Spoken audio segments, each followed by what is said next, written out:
Bapak Pendeta yang kami hormati, Bapak Ibu yang kami kasihi, tanggal 10 hari ini, 10 November adalah hari kelahiran Parkindo. Partisipasi Kristen Indonesia kemudian muncul setelah beberapa tahun kemudian. Sejak Partai Kristen Indonesia melebur menjadi Partai Demokrasi Indonesia, maka khusus kepada kegiatan-kegiatan yang bukan politik praktis diserahkan kepada Yayasan Komunikasi yang dibentuk sebelumnya. Yayasan Komunikasi mempunyai peranan untuk membina masyarakat dan khususnya generasi muda Kristen, sehingga dia mempunyai pemahaman yang kuat terhadap mengisi kemerdekaan Republik Indonesia. Bapak Ibu yang saya hormati, hari ini kita ada di sini adalah melakukan refleksi ulang terhadap kehadiran umat Kristen di Indonesia. Dengan berbagai persoalan yang kita hadapi saat ini, kita tentu bertanya, apakah yang harus kita berikan kepada bangsa dan negara ini ketika negara sedang mengalami persoalan yang sangat rumit, khususnya di bidang konstitusi. Bapak Ibu sekalian, ternyata romantisme masa lalu itu penting kita ingat. Sebab kita mengingat bahwa peranan para tokoh-tokoh Parkindo, Yayasan Komunikasi Indonesia, dalam berjuang untuk mewujudkan NKRI adalah suatu keniscayaan. Tokoh-tokoh Partai Kristen Indonesia, tokoh-tokoh Kristen berjuang untuk mewujudkan Undang-Undang Dasar 1945. Salah satu yang mereka persoalkan ketika itu adalah adanya 9 kata dalam Mukadimah Undang-Undang Dasar 45. Bersama-sama dengan Jepang, mereka berjuang. Utusan-utusan Jepang juga mempunyai keprihatinan yang sama. Bagaimana kehadiran umat Kristen di Indonesia ketika itu. Kita sebutkan oleh karena kebesaran hati dari para tokoh-tokoh Islam ketika itu, akhirnya diterima bahwa Mukadimah yang berisi 9 kata dengan menjalankan syariat Islam bagi pemeluk-pemeluknya dihapuskan dari Undang-Undang Dasar 45. Kita anggap itu sebagai komitmen dari sahabat-sahabat kita yang beragama Islam dalam rangka mewujudkan NKRI. Romantisme yang kedua juga dijalankan ketika adanya syarat menjadi presiden harus orang Indonesia asli dan beragama Islam. Dua tokoh kita yang sarjana hukum dari Universitas Indonesia, didikan Belanda juga, memberikan keberatan terhadap kata-kata yang ada dalam Undang-Undang Dasar 45. Akhirnya diterima juga harus Indonesia asli, tidak ada lagi yang beragama Islam. Itu adalah romantisme yang kedua yang diterima oleh para pendahulu kita, di mana tokoh-tokoh Islam ketika itu juga menerima bahwa itu adalah sesuatu yang bersifat diskriminatif. Bapak Ibu sekalian, sekarang kita sampai kepada tahap yang sangat kritis menurut saya ketika kita sampai kepada merumuskan bagaimana kontribusi kita dalam mengisi negara kemerdekaan Indonesia ini. Kontribusi yang kita harapkan adalah kontribusi yang relevan ketika dunia ini berubah. Perubahan yang terjadi sejalan dengan teknologi yang berkembang. Di era digital, kita merumuskan ulang kembali apa yang menjadi platform kita dalam berjuang ke masa depan. Bapak Ibu sekalian, kita baru saja menyaksikan adanya permainan-permainan politik tingkat tinggi di negara kita. Bagaimana konstitusi diobok-obok oleh untuk kepentingan orang-orang tertentu. Tanpa merasa malu, mereka mempertontonkan kepada dunia bahwa undang-undang dasar kita bisa diakali, bisa dirubah dengan semaunya. Bapak Ibu sekalian, tentu kita juga merasakan bagaimana peranan masyarakat dalam memperjuangkan dan melawan hal-hal yang tidak adil seperti itu. Kita menyaksikan bahwa lembaga-lembaga tidak cukup untuk memperjuangkan hal-hal seperti ini. Kita merasakan bahwa bagaimana peranan masyarakat dalam mendobrak dan melawan hal-hal yang dianggapnya tidak benar. Apa yang kita saksikan bersama-sama Bapak Ibu sekalian adalah bahwa perubahan itu terjadi oleh karena ada kekuatan yang besar dari masyarakat di lapisan bawah. Tidak lagi kita mengandalkan partai politik formal. Kita lagi tidak mengandalkan bagaimana lembaga-lembaga formal untuk memperjuangkan hak-hak kita. Tapi kita melihat sekarang bagaimana masyarakat kita, bagaimana masyarakat di level bawah itu adalah berjuang untuk mendapatkan keadilannya sendiri. Bapak Ibu sekalian, saya juga melihat nanti saatnya dalam pemilu yang akan datang, rakyatlah yang akan menentukan, bukan lembaga-lembaga formal. Sebab itulah ciri yang paling menonjol dalam dunia kita sekarang, pergeseran dari lembaga formal masuk kepada lembaga-lembaga yang tidak formal, masuk kepada kekuatan masyarakat di lapisan yang paling bawah. Kontribusi dari setiap orang menjadi relevan dan penting ketika lembaga-lembaga formal telah mengabaikan suara-suara rakyat di lapisan bawah. Oleh karena itu, kita melihat bagaimana lembaga-lembaga seperti partai politik harus mereposisi diri, merubah pandangannya terhadap hubungannya dengan masyarakat dan pengambilan keputusan-keputusan. Itulah yang akan kita rasakan nanti ketika partai politik berada di tempat mana masyarakat berada di tempat yang lain. Ada pemisahan, ada jarak yang jurang pemisah antara partai politik dengan masyarakat. Oleh karenanya kita berharap partai politik akan mereposisi dirinya untuk mendekatkan dirinya kepada masyarakat. Dia tidak lagi satu-satunya sebagai lembaga agregasi kepentingan. Dia tidak lagi satu-satunya sebagai tempat pengkaderan kepemimpinan nasional, tapi sudah berada di beberapa tempat. Oleh karenanya kita berharap partai politik sekarang ini harus mereposisi diri untuk melihat perkembangan-perkembangan yang terjadi. Demikian juga lembaga-lembaga pemerintah tidak boleh lagi angkuh dengan kekakuan secara hierarkis, tapi dia sudah harus berubah, bahwa lembaga pemerintah juga harus mereposisi diri untuk melihat bagaimana perubahan-perubahan itu terjadi di masa-masa yang akan datang. Rekrutmen politik sekarang sudah berubah. Pemilihan presiden kita saksikan bersama. Pemilihan calon wakil presiden kita lihat bersama-sama bagaimana sulitnya partai politik mencari tokoh-tokoh yang dianggap bisa dimenangkan dalam pemilu. Kesulitan itu tentu adalah diakibatkan oleh bagaimana peranan masyarakat yang begitu besar dalam menentukan itu semua. Perubahan itu kita rasakan bagaimana seolah-olah cawapres itu menjadi sesuatu yang sangat menentukan. Itu karena adanya kekuatan politik dari arus bawah untuk menentukan segala sesuatunya dalam perjalanan perpolitikan kita di Indonesia. Oleh karenanya Bapak Ibu sekalian, saatnya kita juga untuk memperlihatkan bagaimana peranan kita. Oleh karenanya partisipasi Kristen di Indonesia menjadi sangat penting kita rumuskan ulang saat ini. Bagaimana kita melakukan sebuah posisi-posisi yang pas ketika zaman pemilihan Jokowi ketika periode kedua, di mana Kristen dianggap sebagai posisi yang sangat menentukan, minoritas yang sangat menentukan. Maka periode ini rasa-rasanya kita harus memposisikan diri sebagai pihak yang menentukan dalam proses rekrutmen itu. Bapak Ibu sekalian, bagaimana itu bisa terjadi? Tentu adalah merupakan tanggung jawab kita bersama-sama untuk merumuskan itu menjadi lebih fokus strategis, dan tentu kita harus mendiskusikan itu dari waktu ke waktu. Perkembangan ini terus-menerus akan kita ikuti bersama-sama, bagaimana kita tidak salah melangkah dalam menentukan bagaimana posisi kita dalam menentukan suara kita di pemilu yang akan datang. Bapak Ibu sekalian, kita akan mengharapkan beberapa narasumber yang akan datang ke Matraman, ke Yayasan Komunikasi untuk beberapa bulan, beberapa minggu yang akan datang, supaya kita bisa mempunyai visi yang sama, bagaimana kita melakukan dan bertindak untuk mengikuti dan memberikan partisipasi, memberikan kontribusi kepada pemilu yang akan datang. Bapak Ibu sekalian, kita berharap acara kita ini adalah acara refleksi kita yang akan kita harapkan dibekali oleh landasan-landasan teologis dari Pak Pendeta, sehingga kita bisa menjalankan itu dengan baik. Tentu dengan doa kita berharap juga semua perjalanan bangsa dan negara itu bisa berjalan dengan baik, tidak ada kerusuhan, tidak ada sesuatu yang tidak kita inginkan di masa-masa yang datang. Oleh karena kami sangat berterima kasih kepada Bapak Ibu sekalian yang hadir di acara ini, walaupun kita tidak banyak, tapi saya kira pemikiran-pemikiran kita sangat diperlukan untuk hari-hari yang akan datang. Terima kasih untuk semua dan untuk panitia yang sudah mempersiapkan acara ini dengan baik. Semoga Tuhan memberikan berkat-Nya kepada kita. Amin. Salut. Mari kita mendengar Alkitab saudara-saudara, yaitu dari khotbah Yesus di Bukit, Matius 7 ayat 12 sampai 14.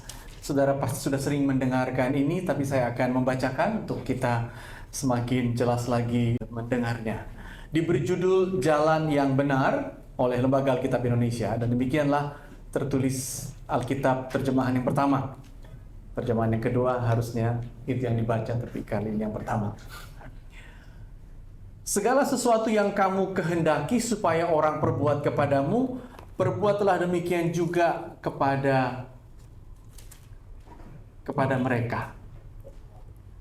Itulah isi seluruh hukum Taurat dan kitab para nabi. Masuklah melalui pintu yang sesak itu, karena lebarlah pintu dan luaslah jalan yang menuju kepada kebinasaan, dan banyak orang yang masuk melaluinya. Karena sesaklah pintu dan sempitlah jalan yang menuju kepada kehidupan, dan sedikit orang yang mendapatkannya. Saudara-saudara, sore ini tadi Bang Bernard sudah dengan jelas merumuskan kita selain ingin mengenang romantisme, dan romantisme Kristiani itu telah menjadi real politik. Pancasila tanpa kata-kata syariat, presiden bahkan sekarang adalah warga negara, keasliannya berarti kewarganegaraannya telah terjadi. Namun kita melanjut menggumuli pertanyaan-pertanyaan besar, pertanyaan-pertanyaan yang ke dalamnya kita perlu mendapat jawaban agar keterlibatan kita, partisipasi Kristen kita, dan juga tempat Kristen di tengah-tengah itu semua selalu memberi makna, bernas untuk kehidupan berbangsa dan bernegara. Dan karena itu saudara-saudara, baik juga seperti tadi, selain kita merenungkan masa lalu, kita juga merenungkan sumber inspirasi Alkitab yang menurut saya akan kiranya membuat kita semakin lagi mencari jawaban, dan rentetan percakapan tadi Bang Bernard katakan akan kita lakukan di tempat ini untuk pertanyaan-pertanyaan dan kiranya jawaban-jawaban kita temukan. Dan sebelum tadi kita berdoa firman Tuhan, kita sudah bernyanyi, datanglah, datanglah kerajaanmu, di tengah kerusuhan gitu ya Kak ya, yang mungkin terjadi, yang pernah terjadi, di tengah berbagai hal, lilin-lilin telah dinyanyikan, dinyalakan, agar sekali lagi datanglah kerajaan. Dan memang saudara-saudara, khotbah di bukit yang Yesus nyatakan juga mengenai kerajaan Allah yang datang dan dekat. Enggiken dalam bahasa Yunani, kerajaan Allah dekat. Dan dekat berarti tetap kita nantikan, tapi karena dekat dia sudah terasa, sudah nyata, sudah menentukan hidup kita. Jadi kedatangannya adalah kedatangan yang juga terrealisasikan. Makanya dalam Matius 4 ayat 23 dikatakan, Yesus pun berkeliling di seluruh Galilea, ia mengajar dalam rumah-rumah ibadah dan memberitakan Injil kerajaan Allah, serta melenyapkan segala penyakit dan kelemahan di antara bangsa. Jadi lilin kecil kita, doa kita tentang kerajaan Allah yang datang, itu juga yang Yesus mau bawa. Dan kerajaan Allah yang datang berarti meminta kita pertama-tama untuk mempercayainya, mengimani kerajaan Allah, kerajaan kasih karunia yang mengampuni dan menyelamatkan, tapi juga kerajaan yang kiranya terrealisasikan, kerajaan yang kiranya menampakkan kehadirannya melalui kita, melalui pohon terang di tengah-tengah bangsa, katanya ya, melenyapkan penyakit dan kelemahan bangsa. Dan itu bagian pekerjaan kita, pekerjaan orang percaya. Jadi dua hal saudara-saudara, selalu kalau kita ingin menghadirkan pohon terang, terang kerajaan Allah, bahwa kita hendak menyuarakan Injil sukacita tentang pengampunan dan Kristus, tapi juga kita ingin ikut di dalamnya, memasuki kehadirannya, menghadirkan kerajaannya di tengah bangsa yang punya kelemahan, punya tantangan. Karena itu kita benar punya tugas untuk kerajaan Allah yang datang, dan kita ikut di dalam kedatangannya itu, saudara-saudara. Nah, untuk itu, kata Yesus, agar kerajaan Allah itu kebenaran, kasih, penyelamatan, tapi juga realitas baru, yang romantis tapi jadi real, kan realitas itu, itu datang kalau jalannya, kata Yesus, adalah seperti yang dikatakannya pada ayat 12. Di sini semua termaktub Taurat di jalan ini, dan kiranya jalan inilah yang kita tempuh agar kerajaannya datang, agar Injil didengar, yaitu apa? Perbuatlah demikian kepada orang lain agar orang lain berbuat apa yang kau harapkan padamu. Jadi rupanya langkah pertama agar kerajaannya terrealisasi dan dipercaya, langkah pertama kita orang percaya adalah berbuat agar orang lain juga berbuat seperti yang kita lakukan kepadanya itu. Makanya ini disebut sebagai golden rules, sebagai kaidah kencana untuk orang Kristen. Makanya saudara-saudara, dalam pertemuan agama-agama juga mengatakan, oh kami juga punya itu.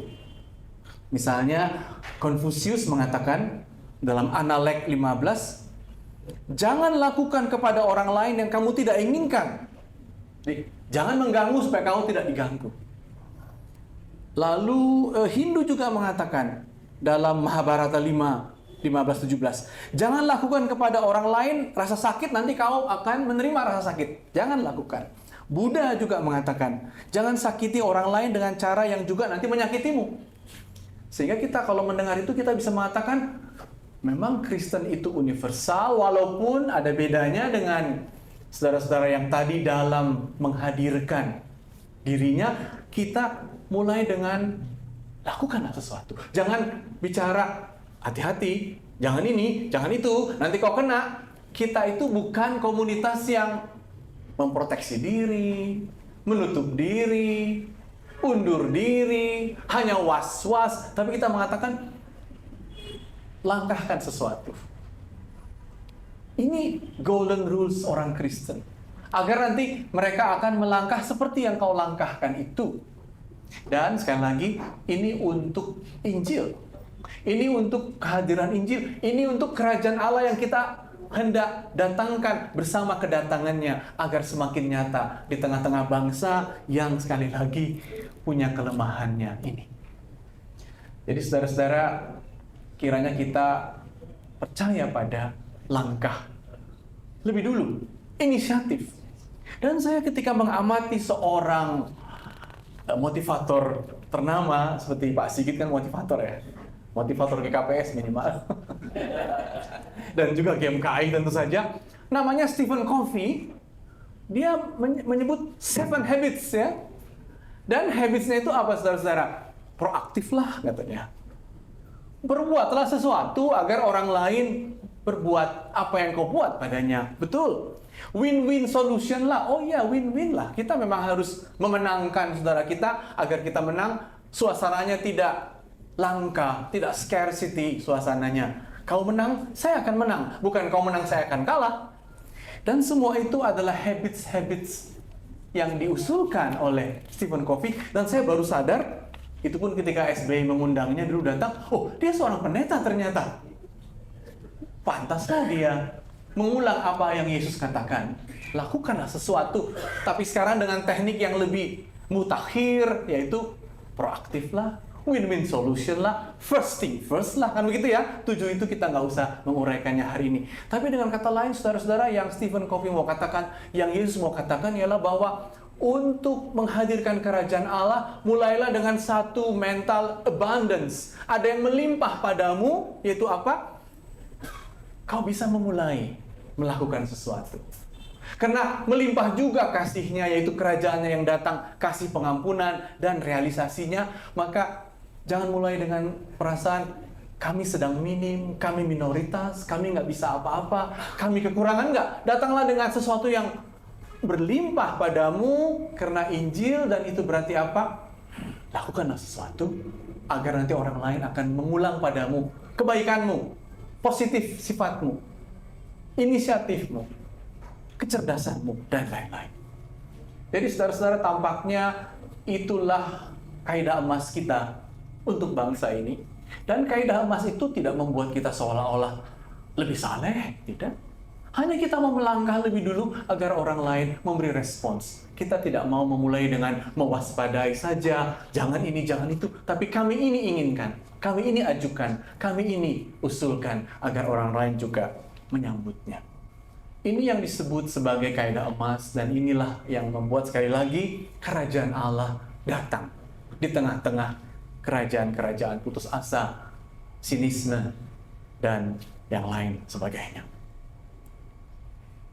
Ada yang berlimpah, bukan yang scarcity, bukan yang terbatas yang ada dalam kita, tapi yang berlimpah karena kasih-Nya. Karena itu kita bisa memulai dengan sikap seperti tadi. Namun saudara-saudara, selanjutnya ada yang memang perlu kita renungkan lagi. Lalu Yesus melanjut, setelah kamu memulai sesuatu, setelah kita bisa menjalankan kaidah emas yang orang lain akan merespons dengan positif, win-win. Tapi kamu juga katanya harus melewati jalan yang sempit. Kamu juga harus sedikit masuk ke dalam yang sesak itu. Dan dengan jalan yang sempit itu, kamu akan mendapat kehidupan. Apa artinya saudara-saudara? Kita dimintanya untuk lebih lanjut lagi.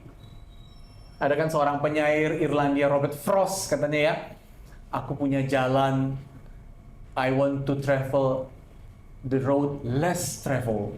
Aku mau menelusuri jalan yang paling sempit karena aku harus memilih.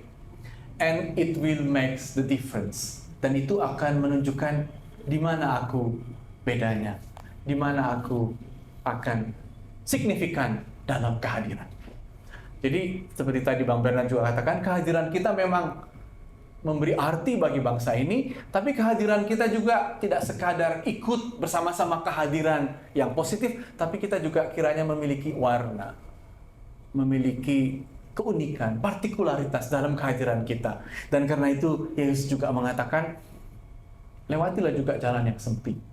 Selain engkau melewati kaidah emas yang semua orang akan, oh ya, tergerak karena kita memulai, tapi juga ada sesuatu yang akan menjadi kesaksian khasmu, jalan yang sempit itu.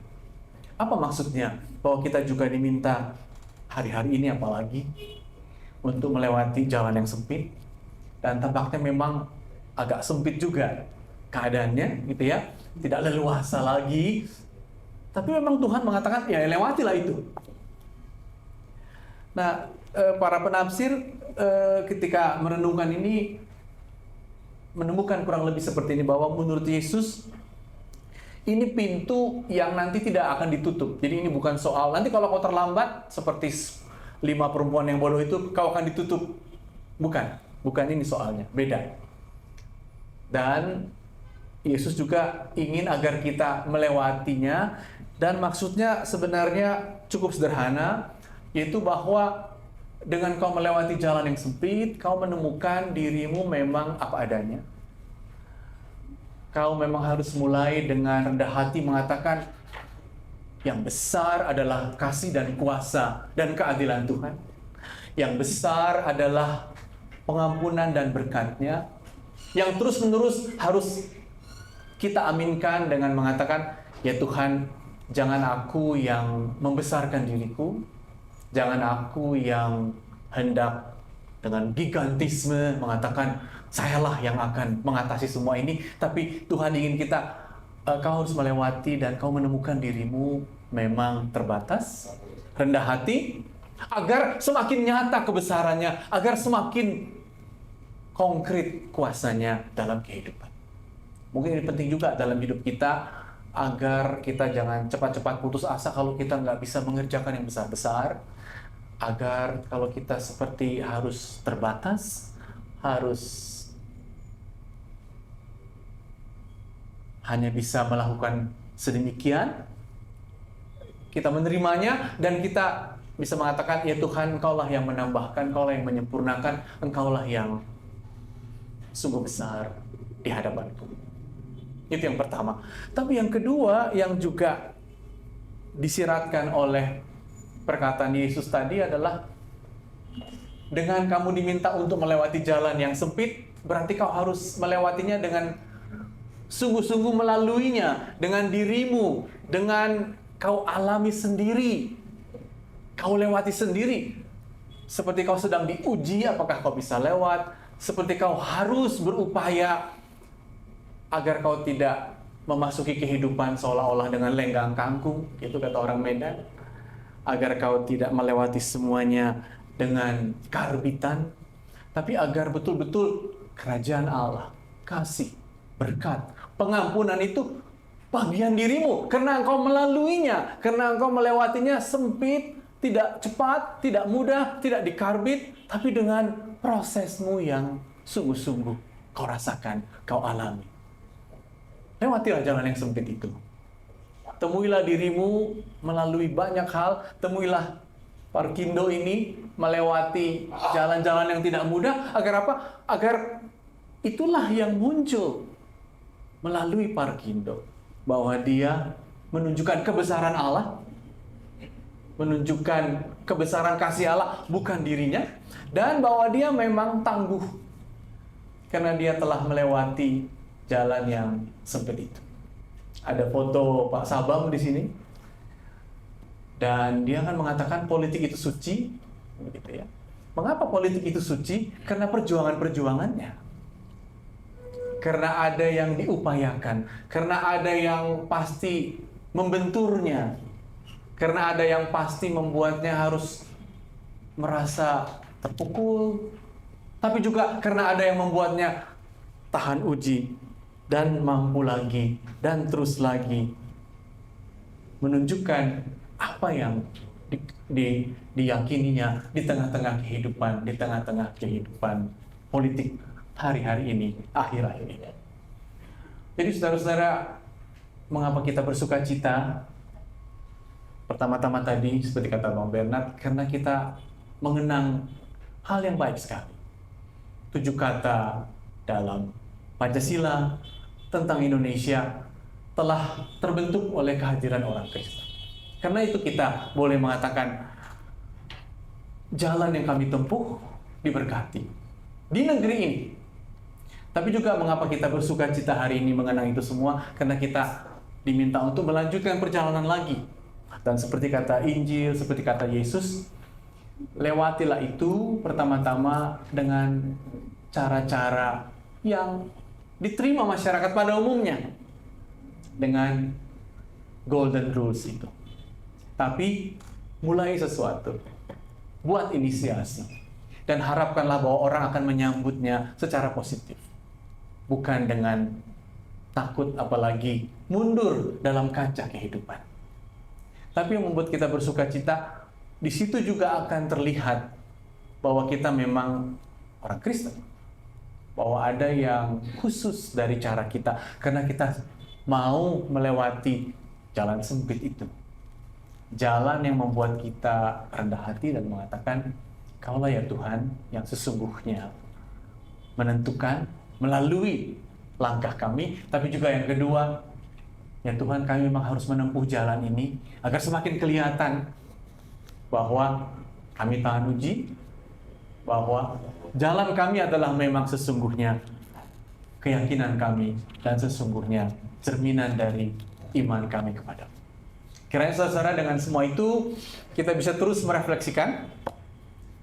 Memang jalan sempit hari-hari ini, tapi justru disitulah iman, kemurahan Tuhan, dan jawaban-jawaban yang akan kita temukan akan tampak karena kita tangguh dan tahan uji dalam perjalanan kita. Bukan hanya 78 tahun, tapi menyambut Indonesia 100 tahun sampai tahun-tahun yang akan datang.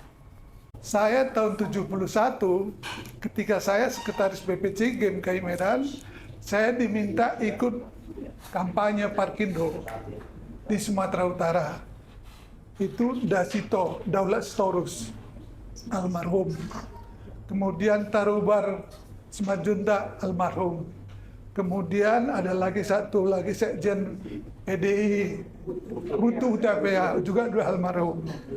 Jadi kamilah diminta untuk berangkat dari Medan mulai ke Siantar, Tarutung sampai ke Sibolga.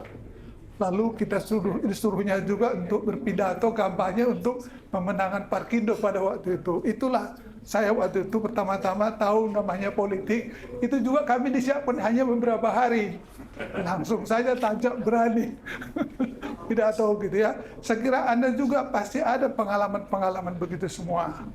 Tinggal bagaimana kita, saya kira bentuknya pasti semua ada berkontribusi terhadap terang lilin. Terang lilin itu tidak pernah bisa dipisah dengan Alkitab.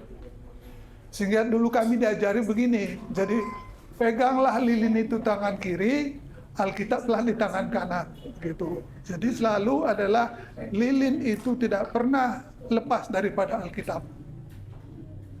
Gitu. Jadi terima kasih saudara, saya sungguh berutang kepada organisasi ini. Ya, saya sungguh berutang karena tahun 71 saya diminta jadi kampanye Parkindo. Sejak itu saya tahu dan belajar tentang politik.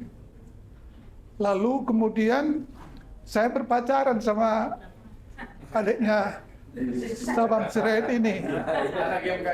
Anak GMKI juga. Jadi kami 7 berpariban, 7-nya GMKI perempuan itu. Lalu dari 7 perempuan itu 6 kawin sama orang GMKI. Itu hanya 1 yang tidak, karena dia masih tentara. Jadi semua adalah dari GMKI ke GMP. Jadi itulah mengapa saya katakan saya berutang pada GMKI. Nah, lebih itu lagi adalah kami punya anak 3. Satu namanya Paulus ATM Sinulinga. Sekarang ini kami percayakan dia ikut di dalam calon legislatif DPRD DKI mengikut beliau ini. Jadi juniornya. Jadi silakan bagi Anda yang Anda ikut di Jakarta Pusat, dia di Dapil 1, dia namanya Paulus ATM Sinulinga, nomor urut 3. Nah, begitu ya. Jadi PD Perjuangan, junior beliau ini. Jadi ini utang kami bayar itu semua. Jadi saya pesankan kepada anak kami ini adalah, saya tidak punya uang untuk memberangkatkan engkau masuk ke arena politik. Yang saya punya hanya 1 buku. Saya kasih sama dia buku yang sudah saya siapkan 2 tahun yang lalu bersama Pak Pendeta ini. Judul bukunya adalah Berpikir Teologis dan Bertindak Konstitusional. Jadi bagi saya gonjang-ganjing sekarang ini nggak ada masalah bagi saya. Karena sudah jelas saya tahu merajut berpikir teologis dan bertindak konstitusional.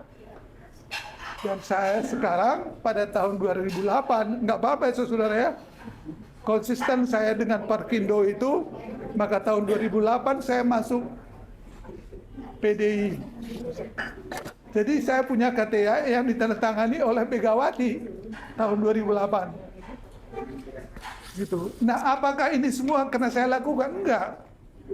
Tuhan yang menunjukkan jalan kepada saya. Tadi Pak Pendeta mengatakan ada jalan sempit, ada jalan lebar, kan begitu. Saya ketika dulu bekerja di Departemen Pertanian itu sepertinya itu jalan lebar Pak Pendeta. Ya, sehingga kemudian saya bergeser ke jalan sempit. Karena itu saya sekolah teologi 8 tahun Pak Pendeta. Karena saya tak mau jalan sempit itu, gitu ya. Sudah nggak mungkin lagi saya jalani jalan lebar itu. Jadi saya bergeser sedikit jalan sempit itu, saya sekolah teologi 8 tahun. Jadi orang tanya, cucu saya juga tanya, Mini katain opung gitu ya. Kenapa sekolah lagi? Begitu. Saya bilang saya mau belajar tentang firman Tuhan. Kalau firman Tuhan apa sekolah? Saya bilang harus sekolah. Jadi saya puji syukur saudara, mari kita bayar utang kita masing-masing kepada lembaga di mana kita dibesarkan. Termasuk ini, begitu ya. Ini. Jadi saudara, bagi saudara yang punya anak, menantu, janganlah jadi penonton di dalam negara kita ini. Harus mereka jadi pemain. Begitu. Jangan jadi penonton, harus jadi pemain. Itulah ciri orang Parkindo, harus jadi pemain.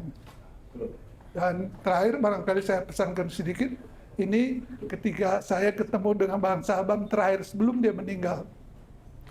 Kami kumpul yang berpariban, kan begitu, berpariban. Di rumahnya itu, kami cuma berpariban aja, nggak ada anaknya, nggak ada menantunya, itu kami saja. Jadi ada adik kami tanya sama begini, karena abang itu kan ngomong-ngomong panjang. Terus datang adik saya, dia bilang, kok abang ini aneh katanya, sebagai politisi aneh. Kata abang itu begini, memang kamu kira orang politik itu enggak aneh? Memang orang politik itu aneh katanya. Jadi saya pikir-pikir, betul juga kata abang itu, memang politisi itu bisa juga dianggap orang aneh memang. Jadi kalau keadaan sekarang ini, saya lihat benar juga yang dibilang abang itu, aneh-aneh muncul kita hadapi. Tapi saya terus terang sangat berterima kasih karena saya sudah membuat buku Merajut Berpikir Teologis dan Bertindak Konstitusional. Sekali lagi terima kasih kepada yayasan, karena yayasan saya tahu bagaimana kontribusi dari teman-teman di pengurus yayasan ini. Begitu juga saya lihat mereka luar biasa. Pikiran mereka sumbangkan untuk organisasi ini, dan uang mereka sumbangkan untuk organisasi ini, yang saya rasa itu tidak bisa kita bayar kembali. Kita terima kasih pada mereka, kiranya Tuhan membalaskan itu semua kepada mereka. Sekali lagi maaf kalau ini kurang lengkap Robert, dan Robert ini pun terima kasih, ini sudah pasang ring dia sekarang. Jadi iya, Lord of the Ring. Jadi dia yang baru nih. Makasih. Pertama, saya menyampaikan syukur atas 78 tahun pelayanan umat Kristen di bidang politik melalui Pohon Terang. Mungkin ini dimengerti untuk orang-orang yang pernah tahu. Jadi Bang Bernard mungkin dengan lain nanti perlu juga diberitahukan ke masyarakat apa istilah Pohon Terang ini. Karena masyarakat Kristen mungkin tahunya Pohon Terang itu nanti tanggal 1 Desember waktu menjelang Natal gitu. Kebetulan 3 tahun terakhir kehidupan saya lebih banyak mengurusin gereja kecil. Karena mengurusin Indonesia saya tersisih. Tersisih karena aturan-aturan undang-undang. Saya pernah memimpin salah satu partai Kristen, tapi karena parliamentary threshold 4%, saya hitung-hitung nggak mungkin. Kalaupun seluruh orang Indonesia yang Kristen memilihnya. Iya kan? Maksud saya, mekanisme lewat undang-undang di negeri ini, termasuk Mahkamah Konstitusi, sudah lama kami bicarakan itu. Bahwa lembaga Mahkamah Konstitusi tahun 2003 didirikan, artinya sekarang adalah 20 tahun. Setelah 20 tahun, karena urusan kemarin saya terpaksa studi riset kecil-kecilan. Memang peristiwa-peristiwa yang dihasilkan oleh Mahkamah Konstitusi tidak hanya ini. Sudah banyak sebenarnya kontroversi-kontroversi yang dilakukan oleh Mahkamah Konstitusi. Saya sebetulnya sebagai yang belajar hukum sedikit, berharap nanti hakim konstitusi itu tidak perlu ada 3 jalur gitu. Karena sekarang hakim konstitusi ada 3 jalur, jalur DPR, jalur Mahkamah Agung, jalur pemerintah.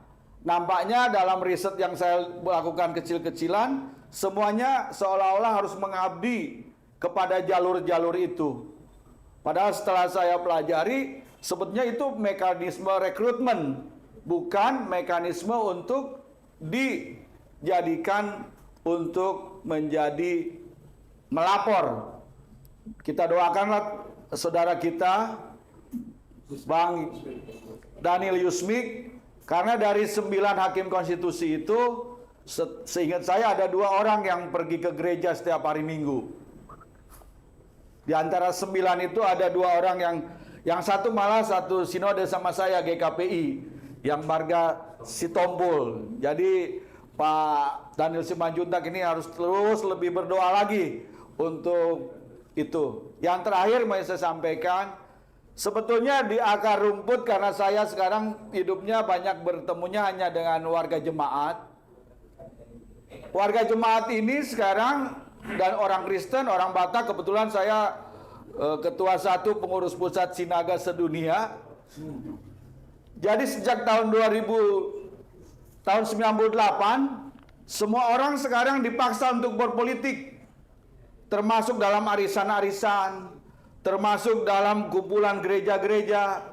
Di gereja langsung ditanya, saya kebetulan guru Jumat, "Amang guru, ada nggak anggota kita yang caleg?" Wah, kenapa pertanyaannya begitu? Kalau ada di gereja, biar nggak kita terima yang lain. Jadi begitu segmentasi. Lalu kemarin saya ketemu sama beberapa orang sinaga di Lapo, yang kemarinnya lagi, ketua sekarang ada di Kalimantan Utara, Insinyur Wigner, calon. Harus diperintahkan semua sinaga milih sinaga. Nah ini separasi ini semakin tajam ini. Mungkin nanti sebentar lagi juga Pendeta Martin akan di-calling ini. Ya kan, sebagai sinaga akan di-calling. Jadi menurut saya politik identitas itu bukan dipakai oleh beberapa orang, tapi hampir semuanya. Saya kebetulan pernah jadi calon bupati di Tapanuli Utara, calon wakil bupati. Semua yang dikumpulin pertama itu sinaga sama Sitorus dulu. Padahal di sana Sitorus gak ada coba. Iya kan?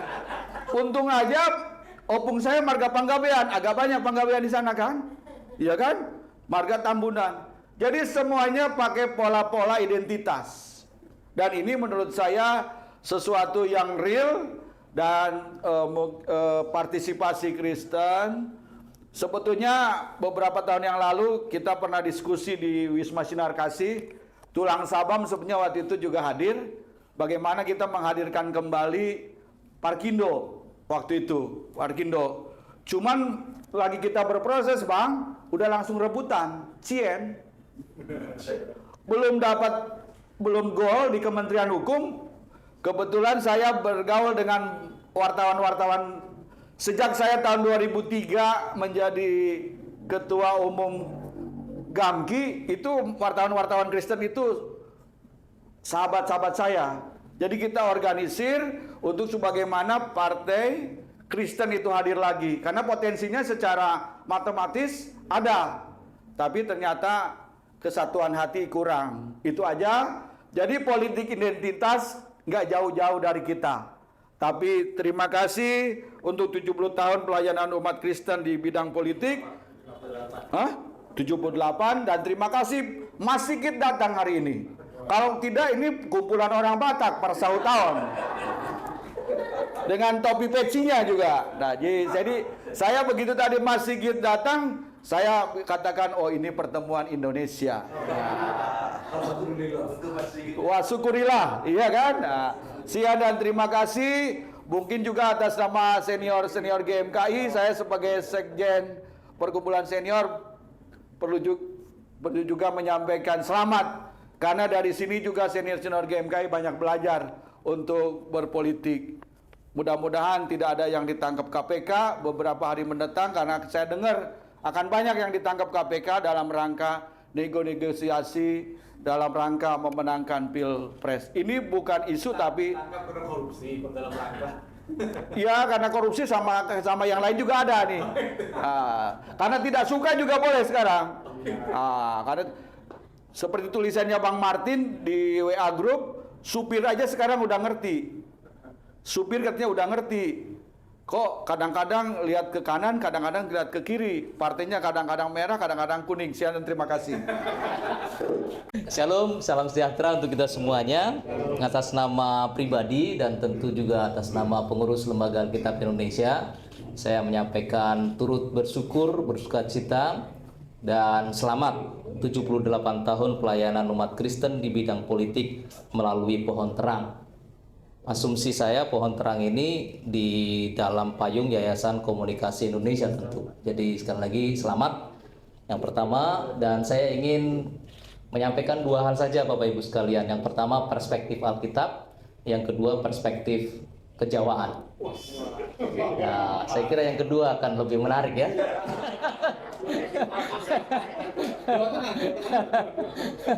Ya, jadi yang pertama, Ibu sekalian, pelayanan Alkitab di Indonesia ini sebenarnya jauh sebelum Indonesia ada. Dimulai dari 1629, karya Albert Cornelius Ruil. Dia bukan teolog, dia bukan pendeta, karena rupanya pada waktu itu teolog dan pendeta sibuk di dalam sangkar emasnya ya, 1629 itu masih jaya-jayanya itu para teolog dan para pendeta menikmati euforia reformasi. Tapi ada seorang karyawan VOC yang terpanggil untuk menerjemahkan Alkitab Matius dalam bahasa Melayu. Dan saya kira ini sebagai satu inspirasi bahwa Alkitab mendahului perjuangan-perjuangan yang lain jauh sebelum Indonesia merdeka.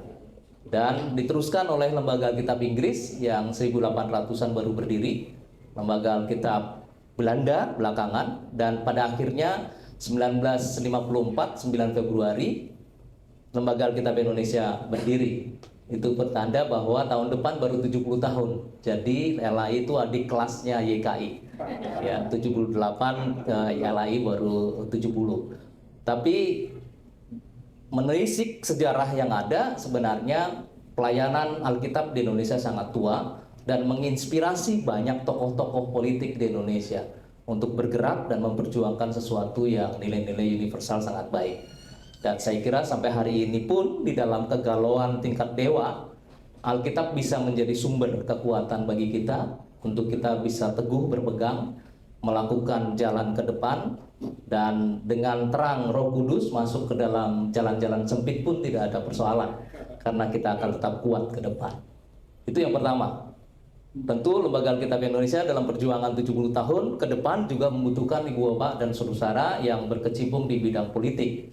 Jadi kalau saya ditanya sekarang belakangan banyak yang bertanya karena sudah galau kemana-mana nggak ada jawaban, akhirnya tanya ke LAI yang nggak ada hubungannya dengan pelayanan LAI gitu ya. Jadi yang pertama, tetaplah teguh membaca Alkitab, ya, tetaplah berdoa, dan tetaplah yakin bahwa pasti ada waktu yang terindah bagi kita orang beriman. Yang kedua, perspektif Jawa. Nah, ini yang lebih menarik ya. Jadi sebenarnya Pak Martin ini lebih ahli kejawaan ketimbang saya ya, karena ada beberapa hal yang saya justru mengutip dari statement-statement Bang Martin yang sangat luar biasa. Tapi saya sebagai pelaku, bukan pelaku ya, tapi saya the real indigenous Jawa. Jadi saya mengalami sejak lahir saya Jawa. Dan saya berkontak dengan suasana Jawa yang begitu kental, dan juga sempat berkontak dengan Al-Quran karena saya baru dibaptis umur 9. Bapak ibu saya dibaptis dan anak-anaknya 4 orang pada waktu itu ikut dibaptis. Ya, jadi saya berkontak dengan nuansa Jawa yang kental pada waktu itu dengan sebenarnya abangan tepatnya ya, karena setahu saya bapak ibu saya itu nggak sholat.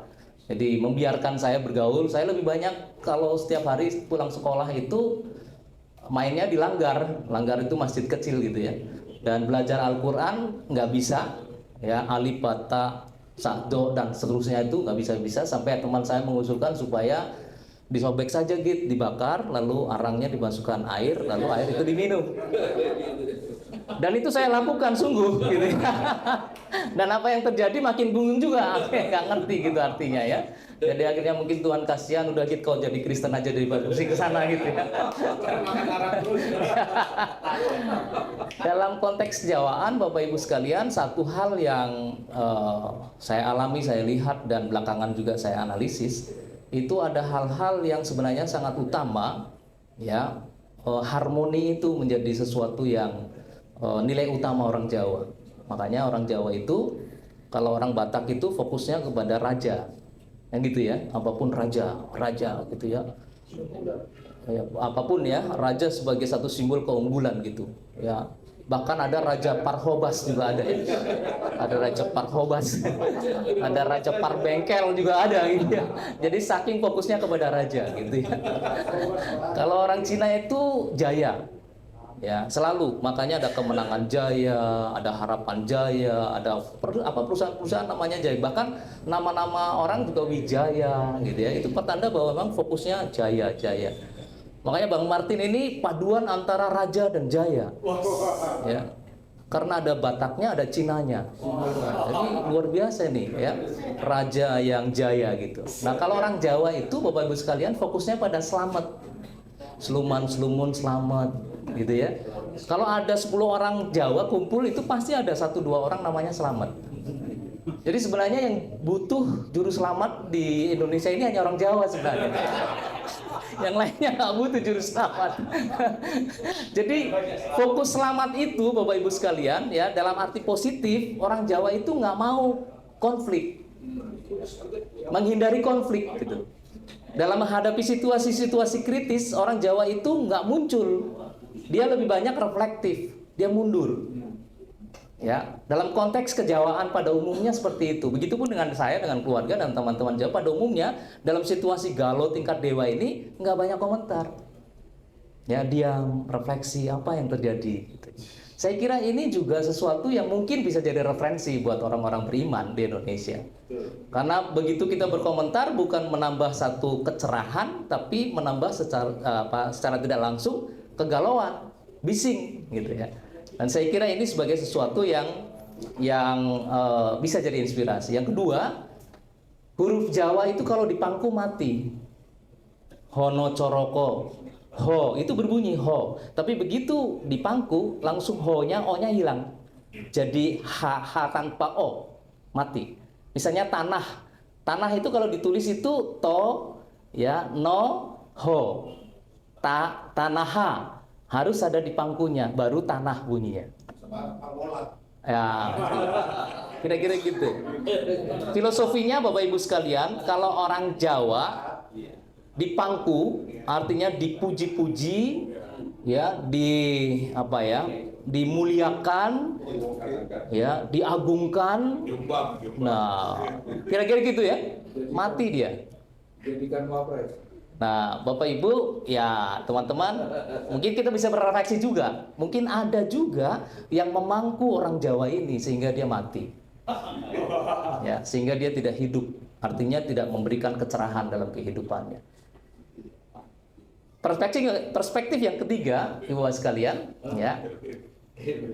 Jawa ini meskipun nggak vokal, meskipun tidak memunculkan sesuatu secara ekstrim, tapi selalu punya ada semacam kekuatan tersembunyi. Nah, itu mesti perlu diperhatikan dan mesti perlu diwaspadai ya. Nah, ini tergantung siapa yang memanfaatkan kekuatan yang tersembunyi itu. Ya, itu perspektif Jawa yang menurut saya menjadi PR kita ya. Saya tidak memberikan solusi, tapi saya memberikan perspektif ya, Bapak Ibu sebagai intelektual yang dewasa, silahkan mari kita merenung bersama dan tidak perlu kita galau tingkat dewa karena ada Alkitab. Shalom. Terima kasih.